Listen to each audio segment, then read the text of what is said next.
Dwayne Marcus, I don't know what's up with your boy. Okay. He's out there publicly shaming his GM, shitting on the team. He's out there in China promoting bad sneakers. I don't know what he's doing. James Harden versus Daryl Morey said, hey, I'm going to be super professional about this whole thing. Hey, he showed up to training camp a day late, but he was there taking pictures, joking with the team, happy-go-lucky. Uh-oh, he might actually play. And then today happened. He's in Houston. Yeah. I don't know if you know, Dwayne Marcus, we're not the Houston Sixers. We're the Philadelphia 76ers. And we play in Philadelphia. And James Harden, crybaby ass, isn't here. And we're like, what, a week away from the season, Sean? What's happening? So Dwayne Marcus, who's to blame, or what percentage of the blame pie are we giving to Daryl Morey and James Harden? Oh, this is I want to sit here and I want to just put all the blame on Daryl Morey, right? I really want to. And the reason why I want to is because, if we're being honest, James Harden wouldn't be in Philly if it weren't for Daryl Morey in the first place, right? But then I have to remember who James Harden, from the business standpoint, has been over these past couple of years. And he has been one to complain when he doesn't get his way. But again, with that, I have to look at Daryl Morey and be like you've created, like, Daryl Morey created this James Harden monster in Houston because Daryl Morey did what James Harden wanted him to do in Houston, despite the fact that it didn't garner any championships. It didn't produce a finals appearance, let alone a finals win. And so when I think about who deserves the blame, like, if we're talking about just this situation specifically, then it's very easy to say, oh, well, James Harden deserves all the blame because at the end of the day he has to show up to work, and you shouldn't be making public trade requests anyway.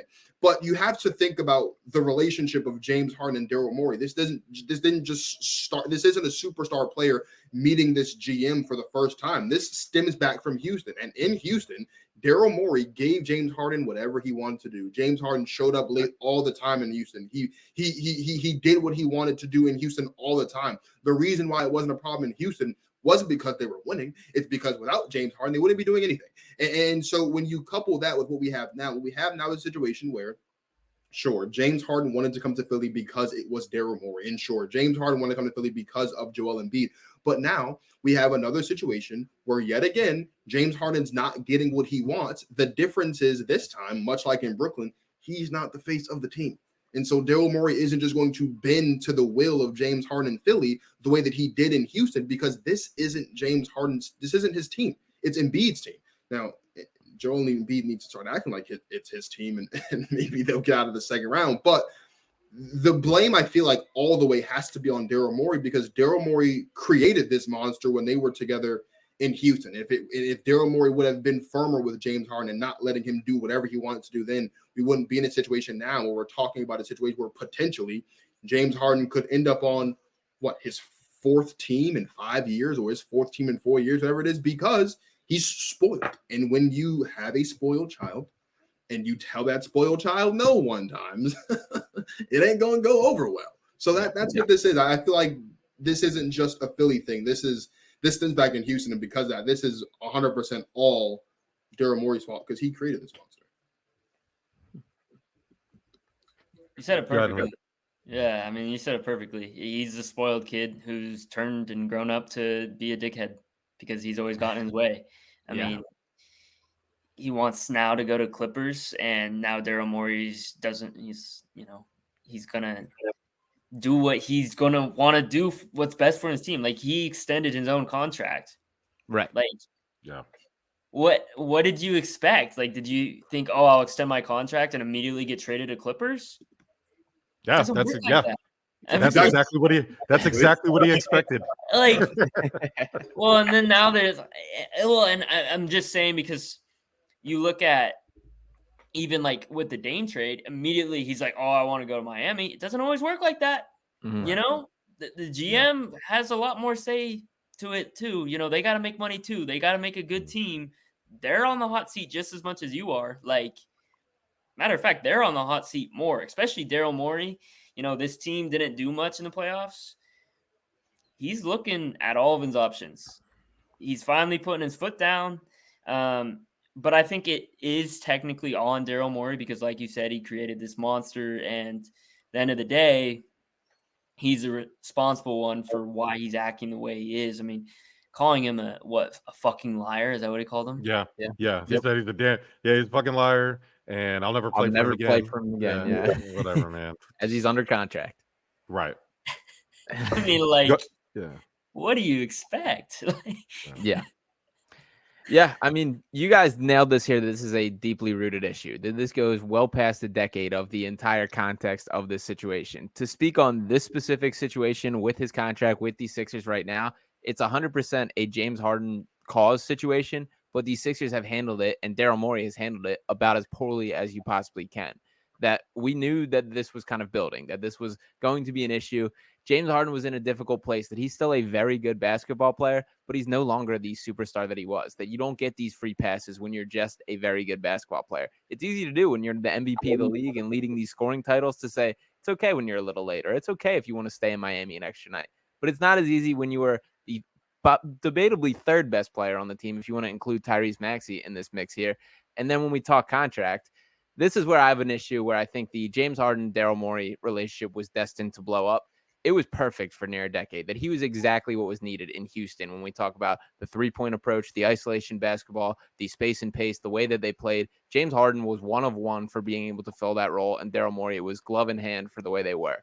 But as far as an approach to life, that Daryl Morey approaches everything from a purely analytical approach, and James Harden is the opposite in that regard, that he is an emotional guy. He does have these strong feelings with things, and we're seeing that deteriorate here. That there was a decision to make about James Harden's contract. His expectation was that upon coming to Philly, that Daryl Morey would take care of me. That's my guy. He's not going to do this to me. I understand he looks at everything as an asset, but not me. I'm his guy.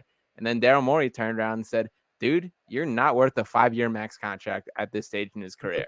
And his contract had a 1-year player option. I'm very confident that the Sixers game plan was to allow this player option to expire, him to hit free agency, his market not to be there, and then the Sixers to sign him back at a reduced rate.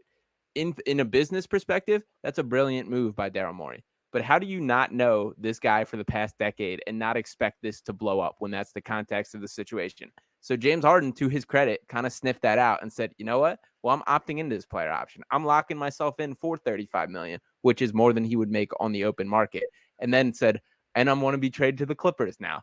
Not really taking into the fact that, dude, like, you just now opted into this contract. You now just said you're playing for the Sixers. And I've been well on record that I think James Harden is the Michael Jordan of trade requests, that this guy has an unlimited bag for what he's willing to do to get himself to the destination.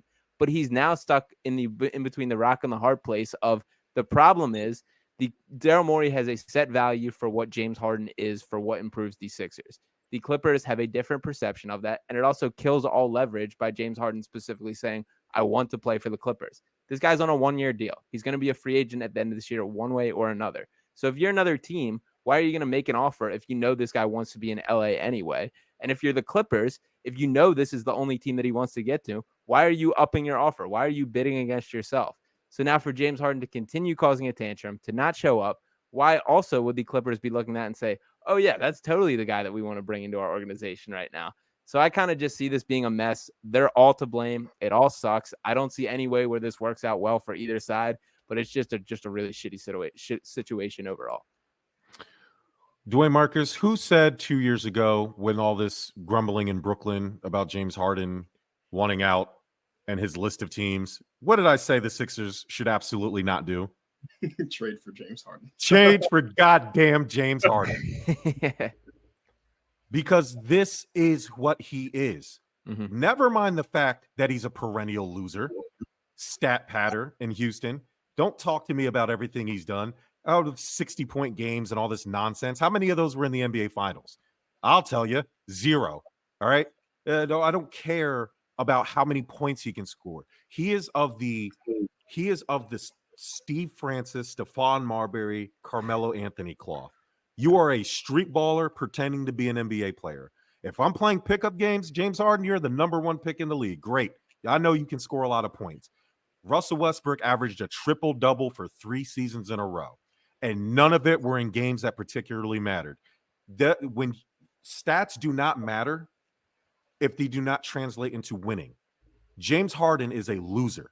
And I said that the moment the Sixers became an option. I said, oh, God, that would be the worst thing. So Daryl Morey, fat walrus-looking Daryl Morey, even though he's lost weight since he's been here, which I can't imagine why, because James Harden stresses him out so goddamn much.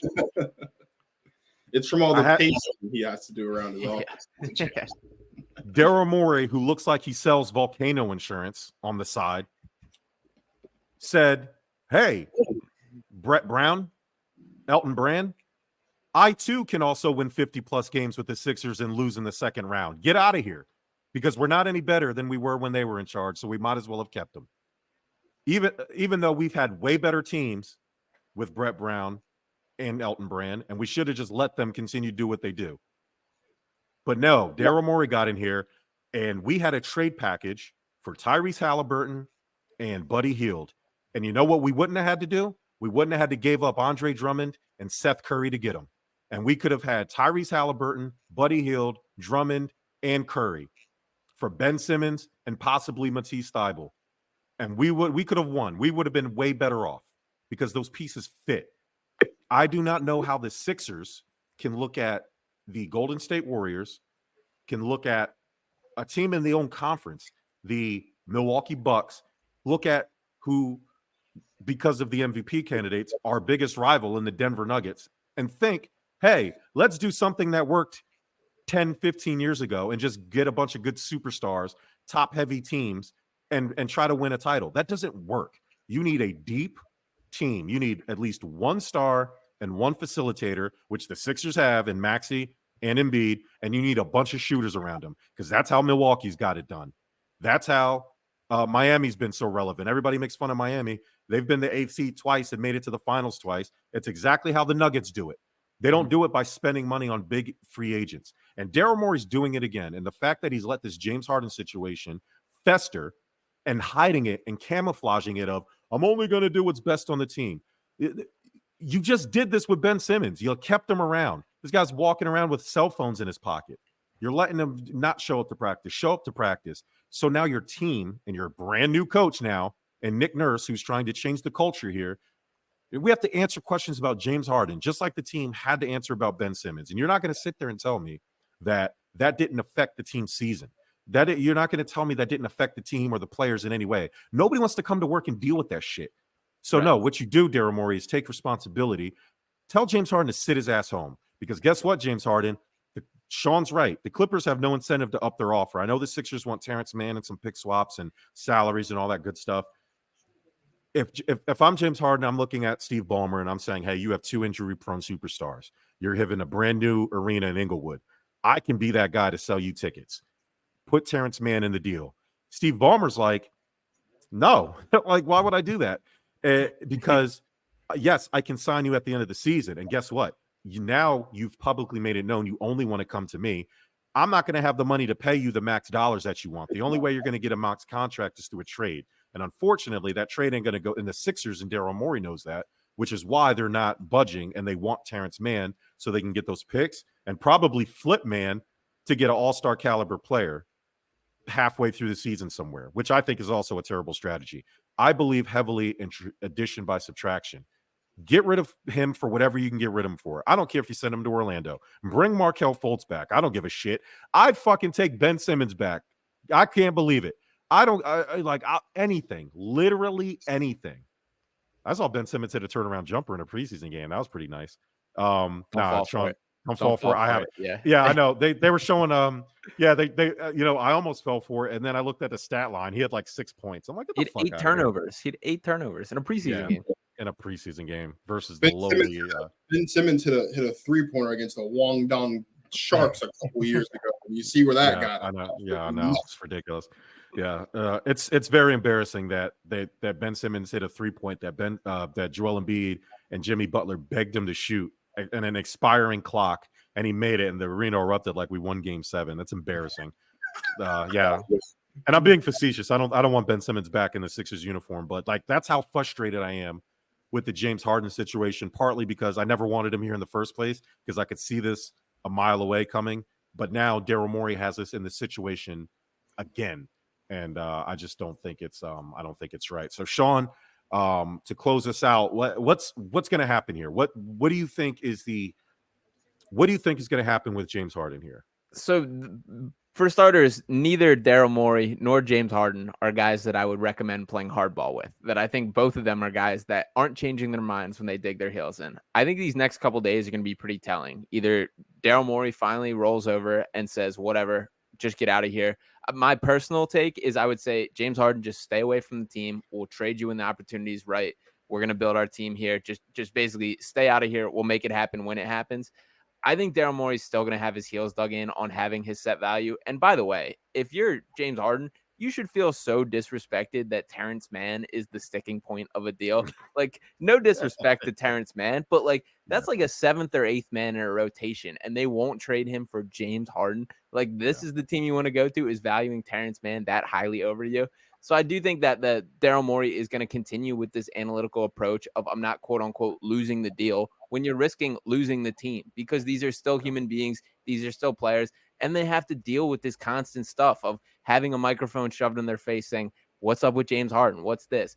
And it sucks because I am in on Nick Nurse. I think Nick Nurse is doing a ton of good stuff with this team. I think Tyrese Maxey's ready to take another leap. I think Joel Embiid's ready to make adjustments to his game to be a more team-friendly player, to elevate others in a way that he hasn't quite done yet. There's things to like about this team, but there's just this James Harden cloud hanging over things. So my honest take, what I believe is going to happen is I think we're still in the beginning of this process. I think this is going to drag out. I think that's the wrong decision. I would rather just get this over with, get a trade done, and swallow it, even if it isn't the eye for eye value that Morey perceives it as.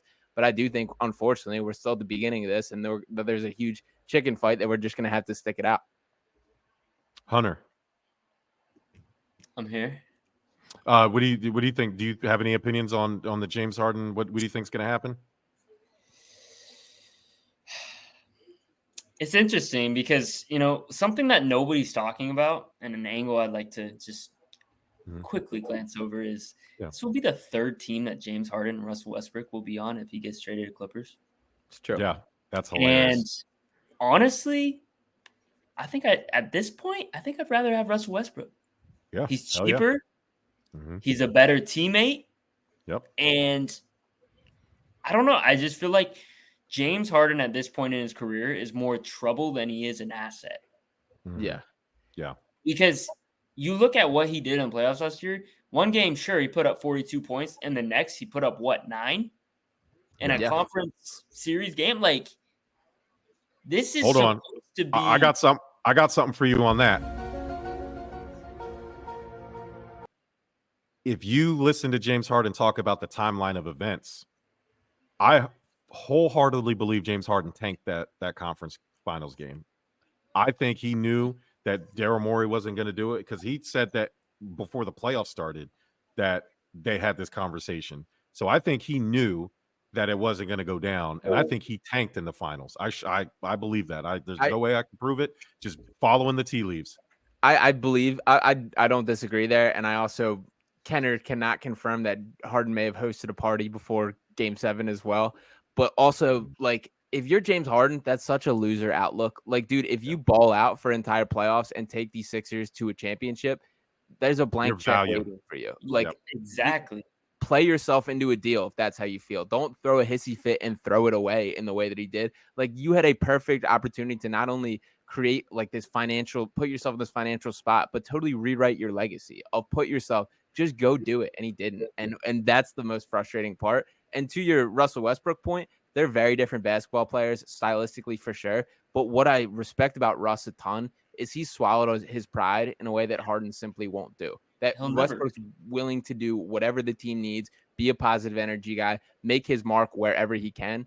James Harden's still going to be James Harden, that he's going to be playing his way. He wants to play his style of basketball. He wants the ball in his hands.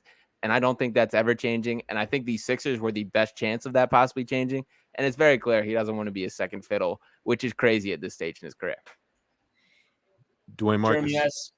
Jerm, go ahead. Sorry. Go ahead, Hunter. No, I was going to say, just to answer your question, you asked how this will fizzle out. This is a bad divorce. Everyone's damaged here. I don't think this looks good for Harden or Daryl Morey. I wouldn't be surprised if Daryl Morey isn't the GM of the 76ers in a few years, and if James Harden is not very relevant anymore in a few years. So they both should go. I've been calling for Daryl Morey's job for a while now. He's never done anything that's given me any like, oh, this guy's going to get it done for us. If anything, he's made this team worse. He's ruined the team because, you know, you're wasting Joel Embiid's years and you got rid of anything good in the future. Tyrese Maxey's the best thing you got.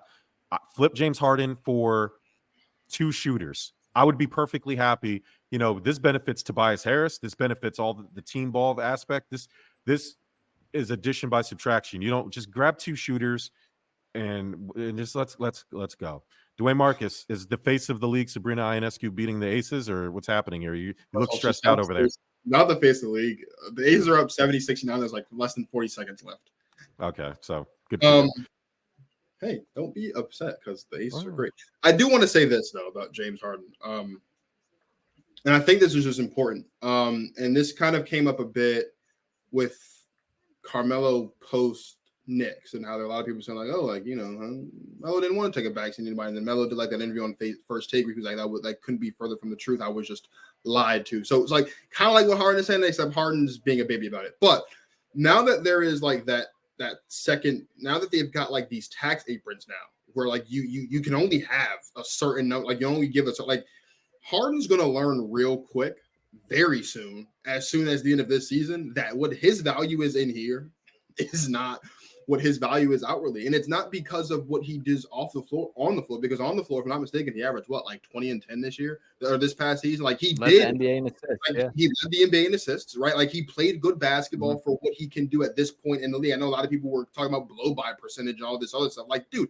he's fat and he's old. His blow by percentage is going to go down, of course, but he was still playing productive, efficient basketball this season. The problem for James Harden is what he's doing off the floor. And so when you're talking about a situation like now where you only want to go to the Clippers, or maybe someone else wants to bring one, it's like they're not going to give you all this money because you have not proven that you're worth a 5-year max extension. You're also on the wrong side of 30 to be asking for a 5-year max extension. Like you're not 30 to be doing that anyway.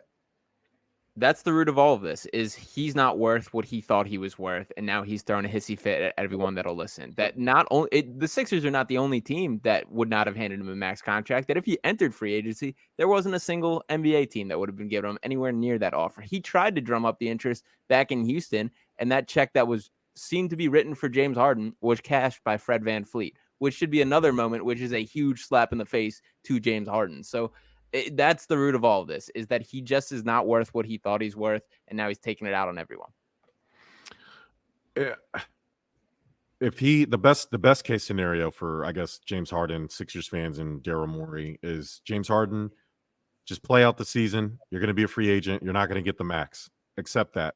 And the best thing you can do is maximize your value to whatever team can sign you. The Clippers are not going to have the money. So, and obviously the trade's probably not going to happen unless one or both sides decides to kind of buckle. And I don't see that being the Sixers because they have no reason to.